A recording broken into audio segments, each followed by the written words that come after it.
apresentação, o Gabriel Ramagnoli Rodrigues.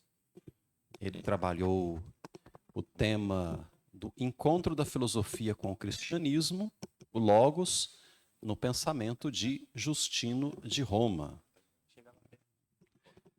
O Logos no pensamento de Justino de Roma. Ele está acertando ali, peraí. Não sei. Isso. Versão, né? Já? Dá pra ouvir? Tá bom, tá bom. Isso, o encontro da filosofia com o cristianismo, né? Tá certo lá? Deixa ele arrumar. Isso. Ave Maria. Isso. Assim? Aí, agora sim. O encontro da filosofia com o cristianismo, né? O Logos no pensamento de Justino de Roma. Então, teremos 20 minutos para a apresentação e depois nós faremos as arguições da banca. Tá? Muito obrigado e podemos iniciar.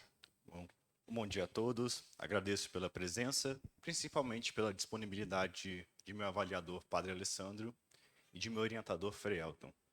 Meu tema é o encontro da filosofia com o cristianismo, o Logos no pensamento de Justino de Roma. Neste trabalho, eu não busquei analisar propriamente uma teoria do conhecimento comparada de religião com filosofia, mas busquei voltar a esse encontro, esse momento histórico, para encontrar lá um entendimento melhor desse encontro, dessa junção desses temas. E elegi Justino de Roma, sumariamente pela sua reflexão do Logos. No primeiro capítulo, eu abordo a relação entre filosofia e cristianismo. Neste primeiro ponto, eu busco trazer um contexto. A filosofia é cronologicamente anterior ao cristianismo, a qual emergiu no século VI a.C., na Grécia Antiga, com Tales de Mileto, como uma situação de liberdade religiosa, pela ausência de uma casta sacerdotal responsável por uma dogmática da religião, seja pelo estado bom da situação grega de economia e da sociedade. O cristianismo surge na região da Palestina romana, em decorrência da pregação de Jesus Cristo por volta do ano 33. E o que vai juntar essas coisas? Uma que surgiu na Grécia no século VI e outra que surgiu na região da Palestina no primeiro século. Eu coloco como as invasões de Alexandre o Magno e suas conquistas, que com a conquista da Grécia e a destruição do espírito da polis e a transformação do espírito cosmopolita, passou esse espírito helênico por todas as suas conquistas, que seriam uma delas a região da Palestina. E mesmo com a resistência que vemos nos livros Macabeus 1 e 2, com a queda do Império Macedônico, com a conquista de Roma, no fim, os gregos conseguiram conquistar o Império Romano e mantiveram seu espírito. E a região da Palestina não é uma exceção. E quais seriam as consequências desse encontro? Num primeiro momento, o cristianismo não apresenta dificuldades com a filosofia, pois está tendo problemas com a massa popular. Nesse momento, não são acusações de um discurso racional filosófico. Ele tem que lidar com acusações, sejam de origem maliciosa ou de má compreensão. Orgias, sacrifícios, canibalismo. São essas as primeiras acusações. Principalmente a dos cristãos não participarem do culto estatal, serem vistos como uma sociedade estranha à parte. Embora seja algo menos racional, será isso que vai ser o impulso para as perseguições e um dos ajudes para começar a apologia. Todavia, o cristianismo não pode escapar do campo do pensamento e de suas exigências. E a fé cristã não busca fazer isto. Coloco como referência a primeira carta de Pedro, capítulo 3, versículo 15, em que ele afirma que os cristãos têm que estar prontos para dar razões da fé. Dar razões implica pensar, saber o que vai dizer. Então, de certo modo, a fé cristã, tendo noção desse problema, não convoca uma fuga, mas sim se preparar. E a mudança intelectual do cristianismo se dá no século II com os apologistas, tendo em vista a conversão de gentios de alta cultura e os desafios intelectuais. Agora temos pessoas de classes mais altas se convertendo. São pessoas que tiveram contato com Homero, Cícero. E a fé cristã não pede para que eles abandonem sua cultura, seus conhecimentos. Eles exigem que eles estejam preparados. E com esses desafios, com agora até filósofos que vão se impor contra, vão usar isso ao seu favor. Nessa imagem eu coloco o grafite de Alexamenos, uma dessas críticas mais simples, vamos dizer, contra os cristãos. Alexamenos adora o seu Deus, que seria Jesus em forma de burro. Agora, no segundo capítulo, eu abordo a biografia de Justino e começo a introduzir o seu pensamento acerca da filosofia. No primeiro ponto de sua biografia, nasceu no século II depois de Cristo, por volta do ano 100 na Samaria, em Flávia Neápolis, na Palestina romana.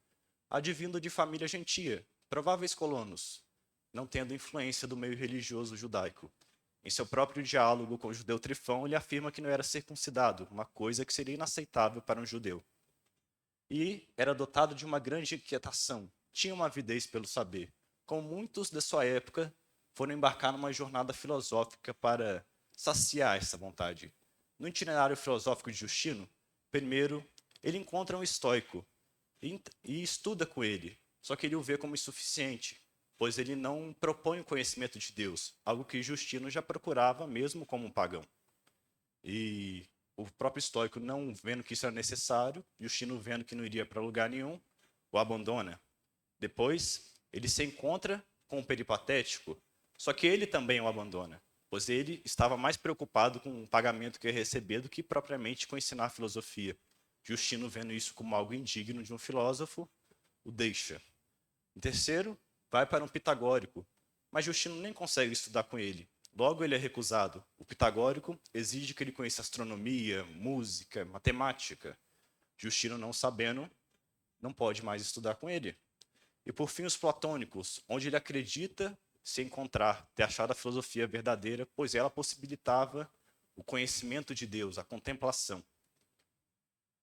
Mas a trajetória de Justino, agora que podemos dizer que vai ter uma reviravolta, pois ele se converte ao cristianismo. Primeiro, esse é um episódio do confronto com o ancião. Justino vai para uma praia meditar, tentar praticar essa contemplação. De repente aparece um ancião e começa a indagar ele sobre as verdades da filosofia platônica. Justino tenta responder, mas percebe que cai em erros lógicos e o ancião aponta o cristianismo como sendo a verdade e some para nunca mais ser visto. Justino começa a refletir e se inquietar sobre essa fé, e após muito refletir, muito pensar, abraça essa conversão. E esse é o ponto principal, que é a continuidade. Justino vai se converter, mas vai renunciar à filosofia. Ele vai continuar a se chamar de filósofo, vai continuar a usar a vestimenta dos filósofos, o palio. E essa sua conversão representa a conclusão de seu projeto filosófico. Em suas próprias palavras, ele diz: somente essa é a filosofia segura e proveitosa. Ele usa as mesmas palavras da conversão para como a sua passagem de uma escola filosófica para outra. Ele entende como dimensões separadas.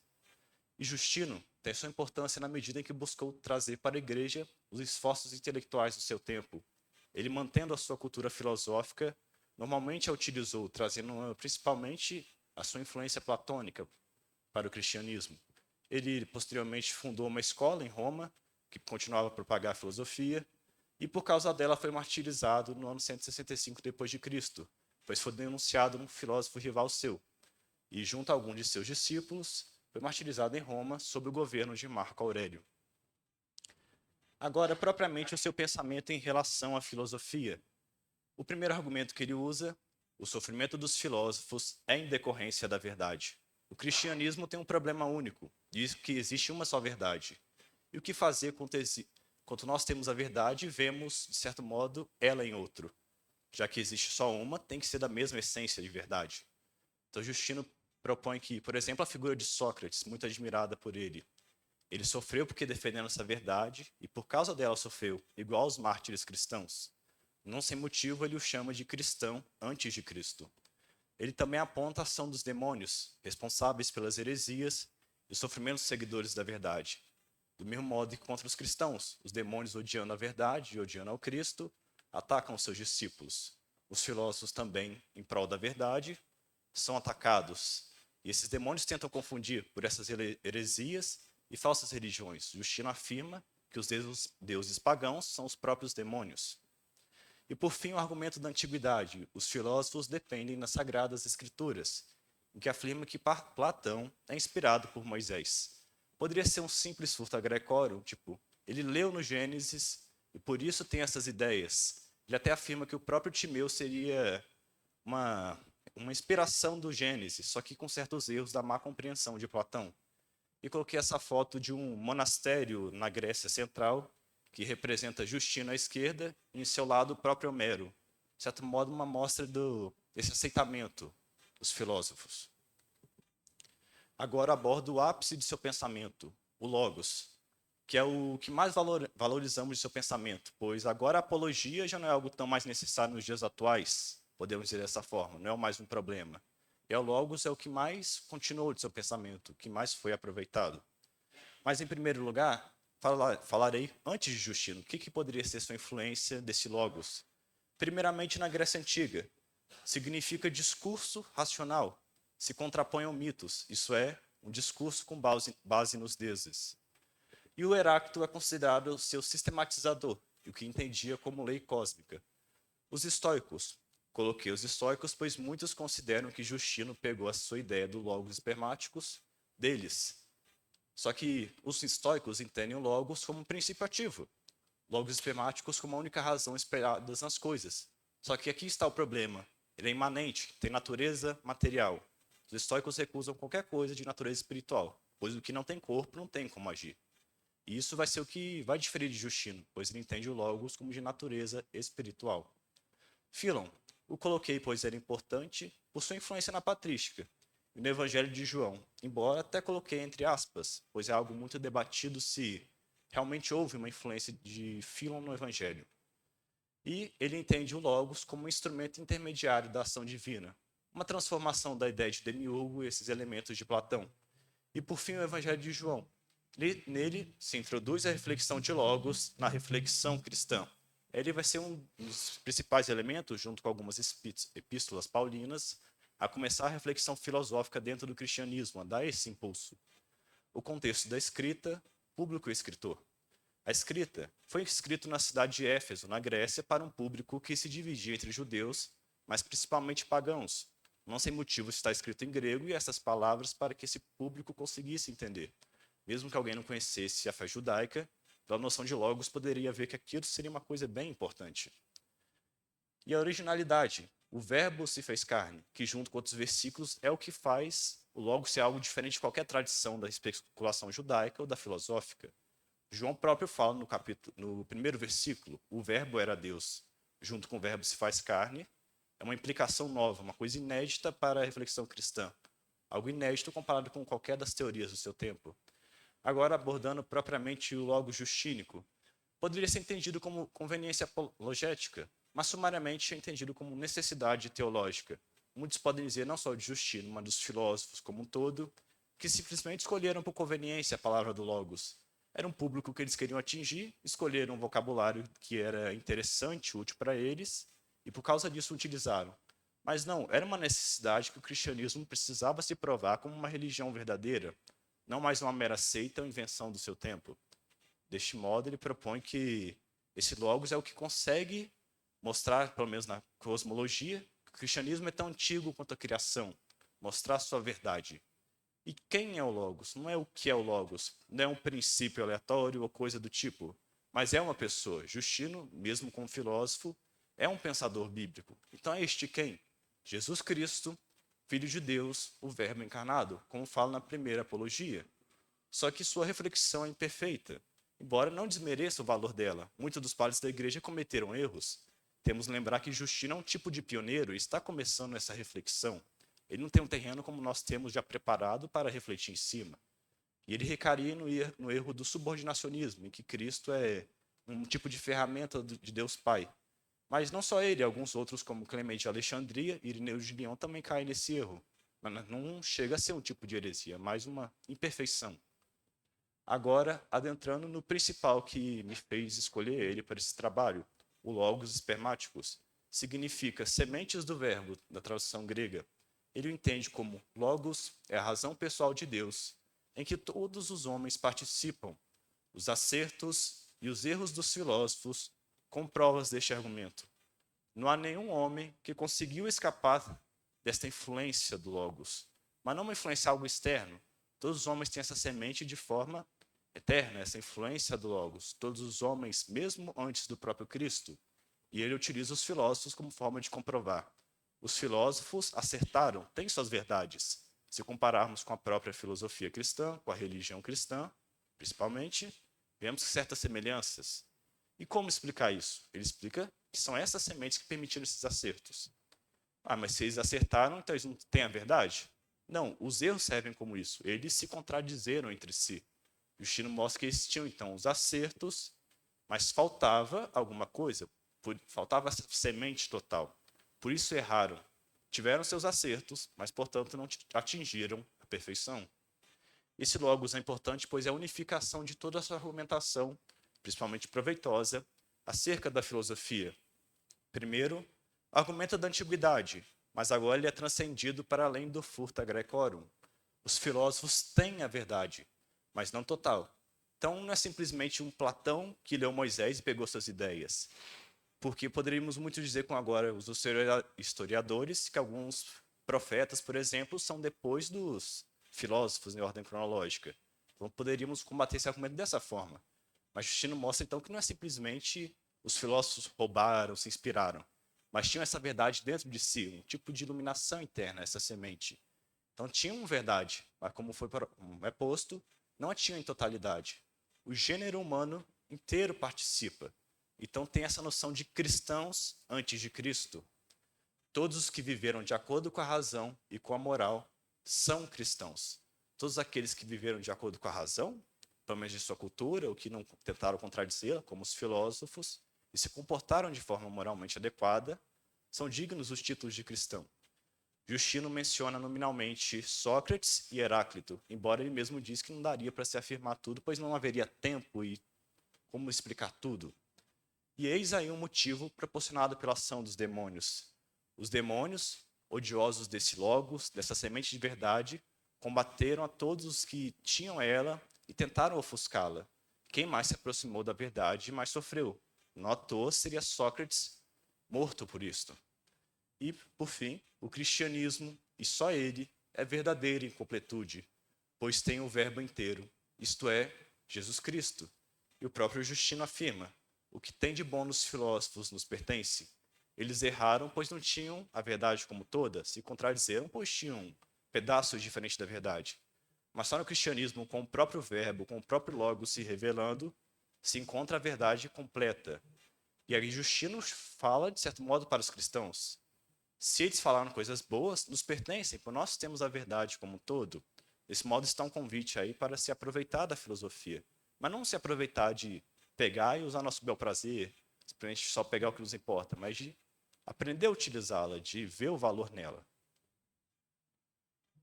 E por fim, nas considerações finais, coloco como síntese desse trabalho, Justino foi importante no passado para auxiliar em uma relação positiva entre cristianismo e filosofia, principalmente da ótica cristã, pois demonstrou o valor da filosofia para esta, para não haver uma rejeição, mediante a sua vida, seja pela vivência de continuar se chamando filósofo pelas suas vestimentas e seus ensinamentos, e essa sua argumentação, principalmente a do Logos.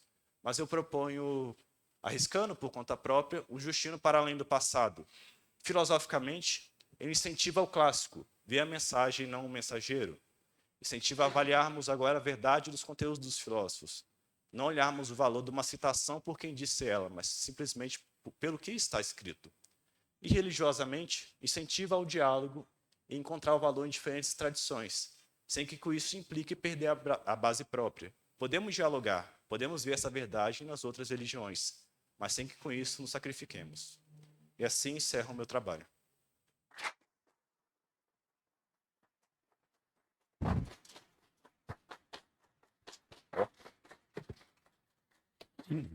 Agora nós passaremos para o momento do Padre Alessandro, ele vai fazer as observações, perguntas, arguições, né? Depois teremos tempos para respostas e também arguições de minha parte. Boa apresentação, bom trabalho, Romagnoli. Seu trabalho me parece navegou em águas perigosas, você fez um trabalho da história da filosofia, tentando buscar um diálogo ali, usando o Justino para tanto.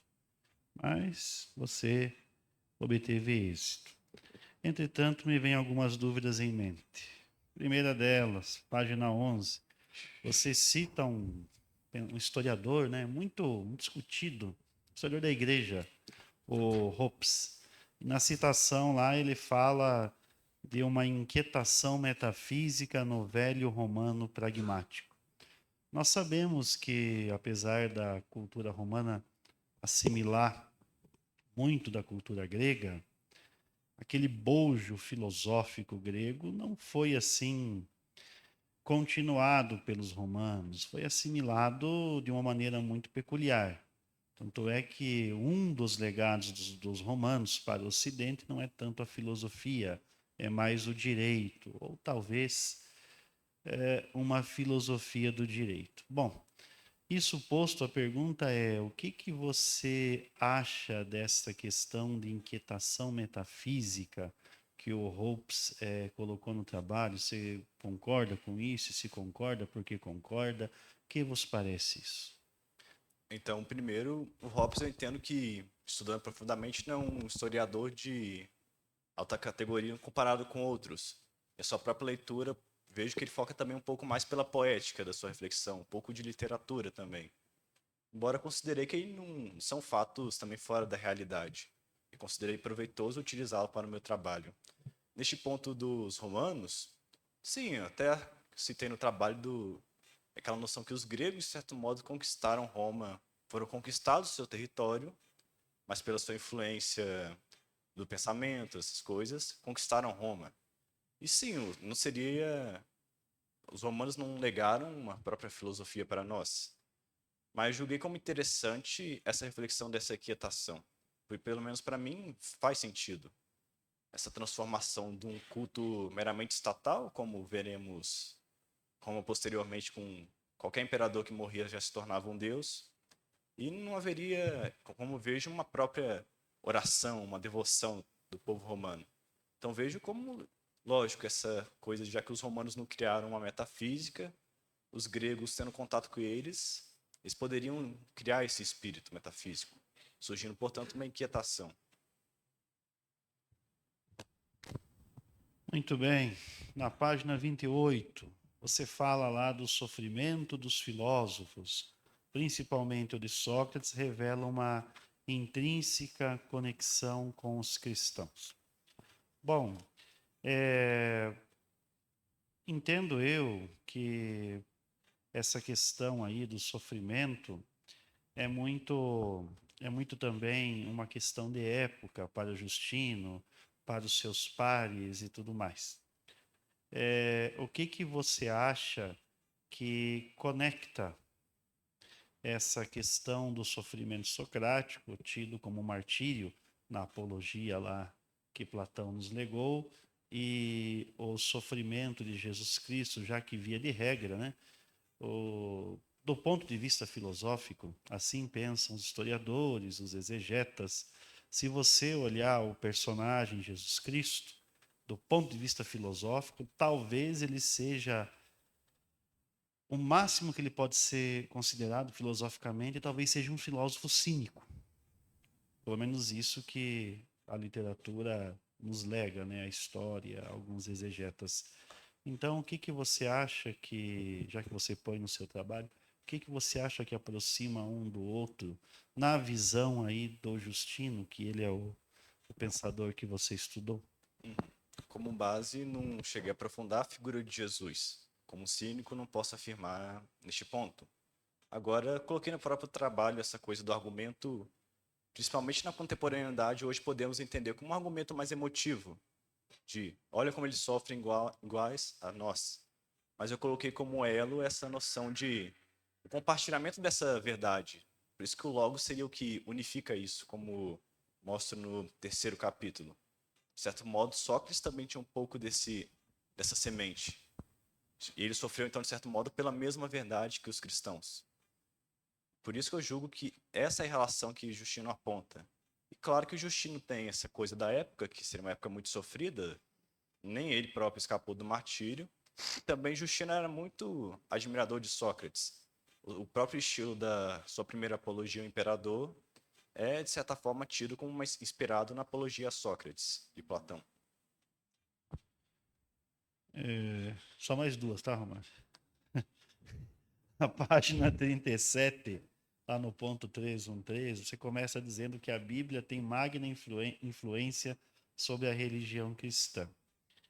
Você acha que seria possível um cristianismo sem a Bíblia? Olha, eu coloquei como magna influência nesse ponto, que eu acho que haveria, pelo menos não como entendemos, que perderia muito de sua carga valiosa as histórias e, de certo modo, o cristianismo acontece na Bíblia, a sua história. Teríamos mais a religião sem acesso a essas informações. Assim, eu questiono isso, né? Porque justamente acho que é essa reflexão que você percebeu agora na resposta, quer dizer, a Bíblia, tal qual nós conhecemos, né? A Bíblia cristã, com a junção do Antigo e do Novo Testamento, ou do primeiro e do segundo, depende de como se aborde, ela é fruto propriamente da religião cristã, de tal modo que sem o Novo Testamento é também, não só, mas é também toda uma hermenêutica da tradição judaica que posteriormente foi escrita. Então, é, enfim, uma afirmação um tanto quanto delicada. E última questão. De um modo geral, você acha que o logos espermaticós é uma é uma interpretação, uma hermenêutica cristã feita por Justino do Logos de Heráclito? Neste ponto, não cheguei a estudar Heráclito profundamente. Até coloco no texto que compartilhava da teoria do exegeta Dodge, que não se fazia justificava analisar profundamente Heráclito como algumas outras religiões. Minha teoria inicial era principalmente dos estoicos, e os estoicos, por sua parte, se dizem como influenciados por Heráclito. Embora eu creio que tenha mostrado que, embora seja semelhante, não seja simplesmente essa influência própria de Justino. Tá bom, de minha parte já inquiri. Muito obrigado, Padre Alessandro. Realmente, como o Padre Alessandro falou, é um tema espinhoso, né? E com várias controvérsias e teorias e possibilidades de pesquisa, né? Queria que você falasse um pouquinho sobre, do ponto de vista das religiões, o pessoal da teologia do pluralismo religioso e do diálogo interreligioso utiliza muito Justino, né? E como você acha que Justino pode colaborar com a nossa atitude em relação às outras religiões, ou no diálogo interreligioso? Existe verdade nas outras religiões? Né? De acordo com Justino, o que ele diria, né? Não sei. Ele não abordou a questão da religião, né? Falou da filosofia. Mas o pessoal usa bastante ele, né? Queria que você falasse um pouquinho sobre isso, né? Sobre o que você colocou ali no finalzinho, né? Do diálogo interreligioso.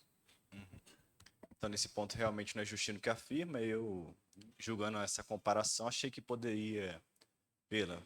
Utilizei como referência o Nietzsche, do diálogo religioso, e ia chegar a brincar com Karl Rahner, mas o senhor mesmo achou melhor não inventar mais um tema espinhoso para o trabalho.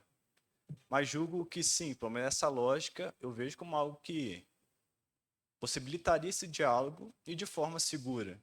Pois enxergaríamos o valor, pelo menos eu, pelo estudo próprio, consigo enxergar que poderiam sim ter essas sementes de verdade em outras religiões.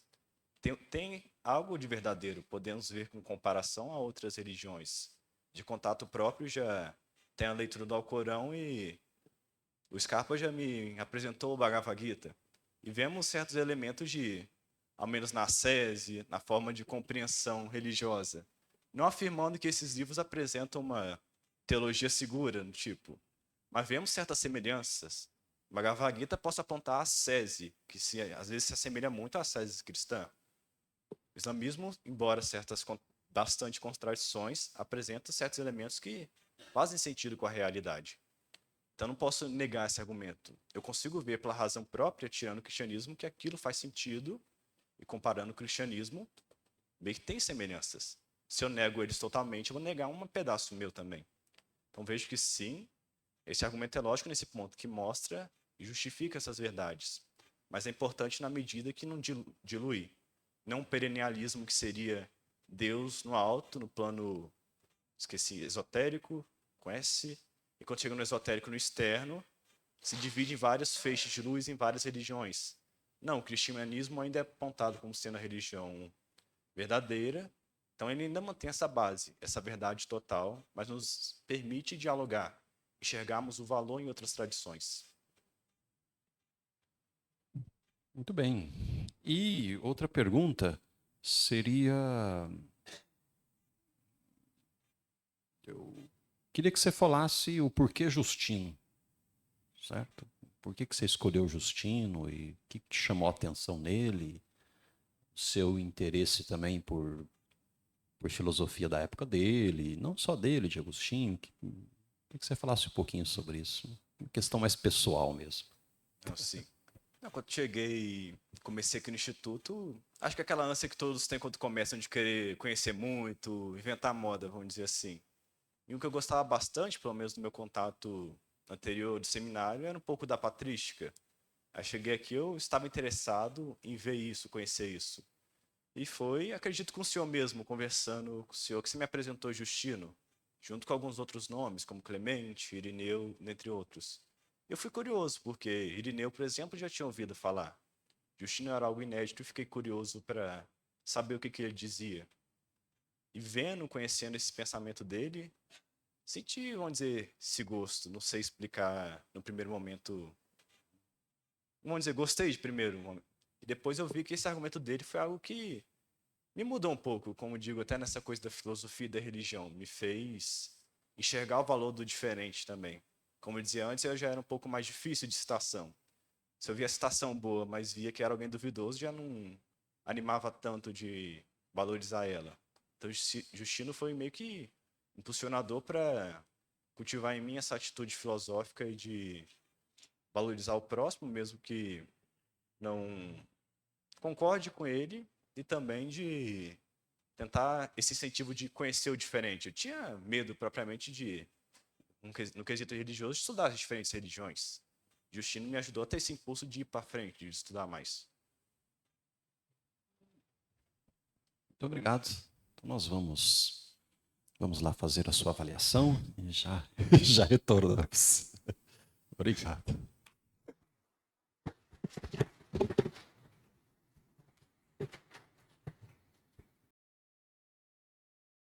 Depois de feitas as avaliações e considerações, você foi considerado aprovado. Parabéns. Muito obrigado.